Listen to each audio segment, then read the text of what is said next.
Hey everybody, Jason Burmis here, and it brings me really no pleasure to have to bring these stories to light, but the problem is that the mainstream media, although you'll see this stuff in local news, never really focuses on the problem of systemic child abuse on many levels, soft sentences, which are put into place essentially to protect the higher level predators out there, right? As we've seen time and time again. Yeah, George Nader gets arrested this week on corruption charges with the Clintons and others, right? On behalf of them, yet he's a convicted pedophile with a CP problem. Should not be out of jail. What's going on? And I'm going to highlight three stories here that happened in the United States. One is Mexico into the United States, but we'll get to that at the very end. And the first one is horrific enough. As a kid, I don't talk much about my childhood, but my dad was in the prison system. I had to go to jails and, yes, federal prison several times to go visit my father. Now, at that time, I was between the ages of 10 and 12. To read something like this is just absolutely disturbing and disgusting, and having to do so at the Daily Mail, and that this isn't some kind of a national story that really should speak to not only this prison, but the prison system itself, and why this person who, first of all, whoever did this, okay, this isn't a Virginia prison, whoever allowed this and did this not only needs to be fired, but they need to be prosecuted for abusing a child. So what am I talking about? An 8-year-old girl was stripped naked and searched by a Virginia prison staff last month during a visit to see her father. What's even more disgusting to me, by the way, guys, not that this would make a difference, but she's on a visit there to see her dad with her dad's girlfriend. Okay, her mother's not even there. All right? The youngster was accompanied by her father's girlfriend, who took her on a visit to see her father, an inmate at the Buckingham Correctional Center in Dillon, Virginia. These thorough searches of minors are approved by state police, but the general consensus among criminal justice officials is to avoid searching children.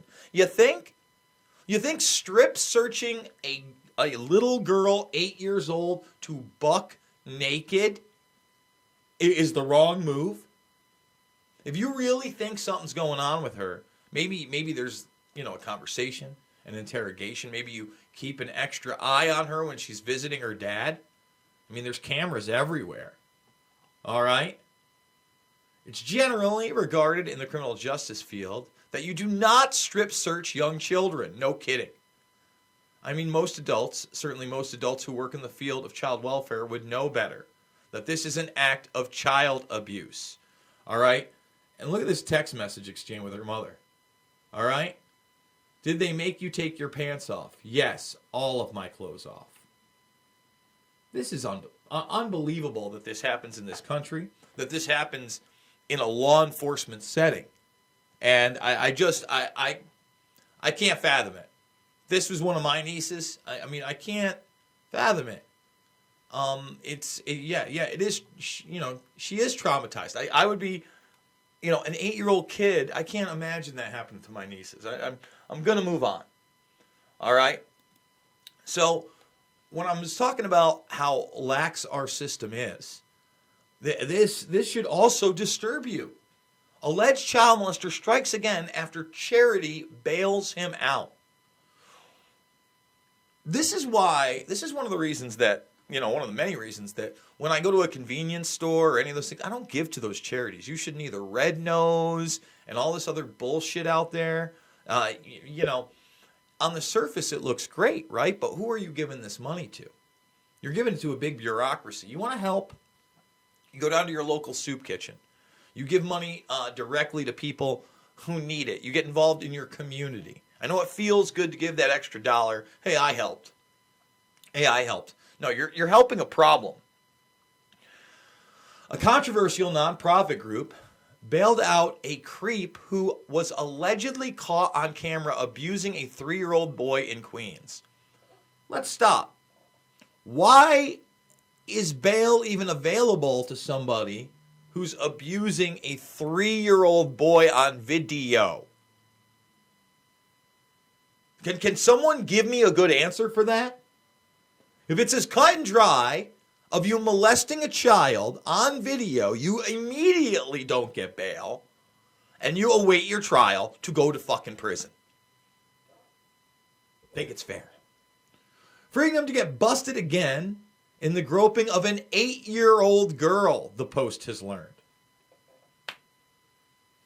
The Bronx Freedom Fund posted $2,000 bail for Luis Olivio, 63, following his October 19th arrest over an incident in Woodhaven laundromat where he was sitting in front of a table spread with candy, according to criminal complaint against him.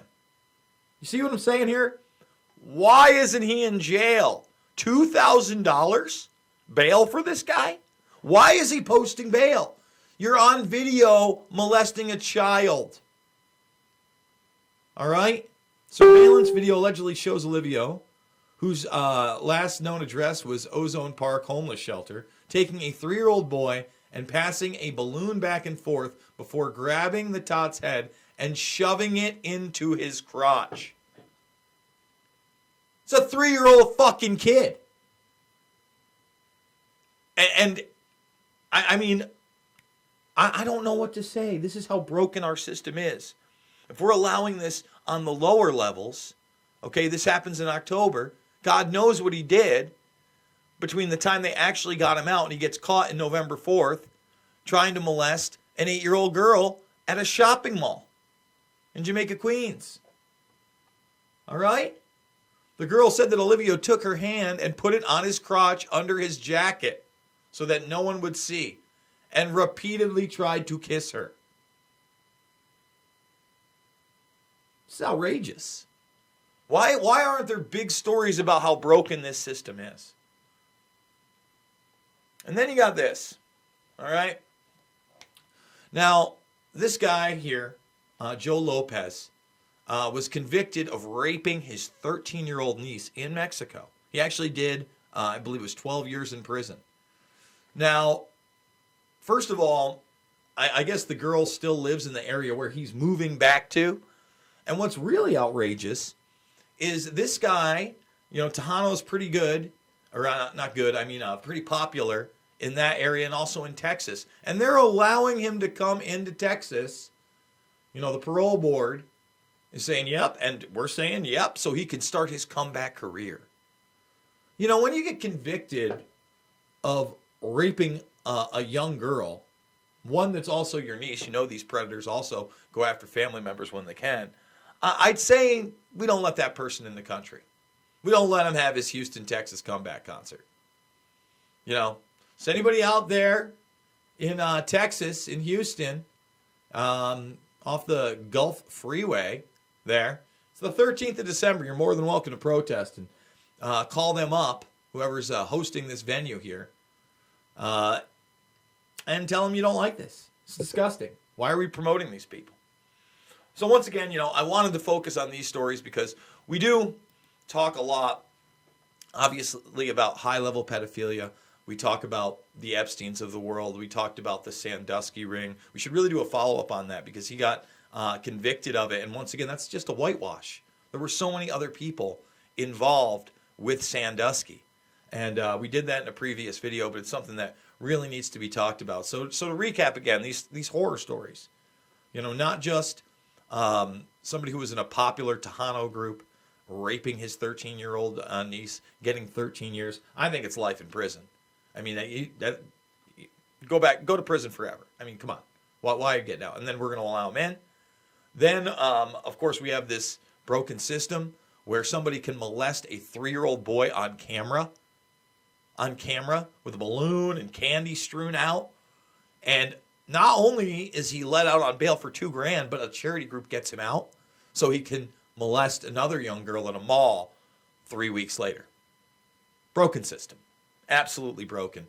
And then on top of that broken system, you have the prison system that's supposed to be holding these guys and holding people accountable. And what are they doing? They're strip searching 8-year-old girls. Buck naked.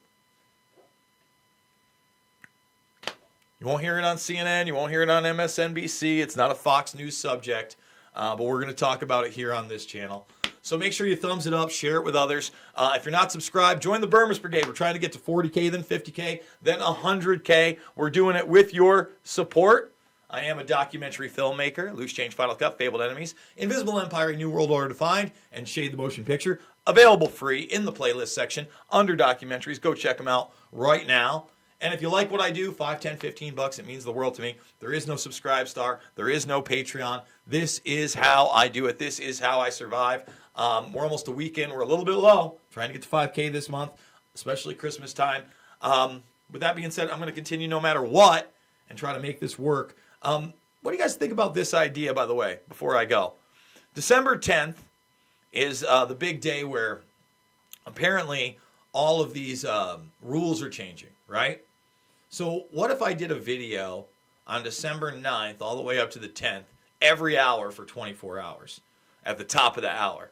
And I'll try to get some guests on and do 10, 15-minute pieces and see if we can kick out 24 videos. If you watch this whole thing and you think that's a good idea, let me know in the comments section. With that being said, once again, if you can financially support me, great. If not, just share the content, thumbs it up, and subscribe. I love you guys, and I'll see you on the flip side.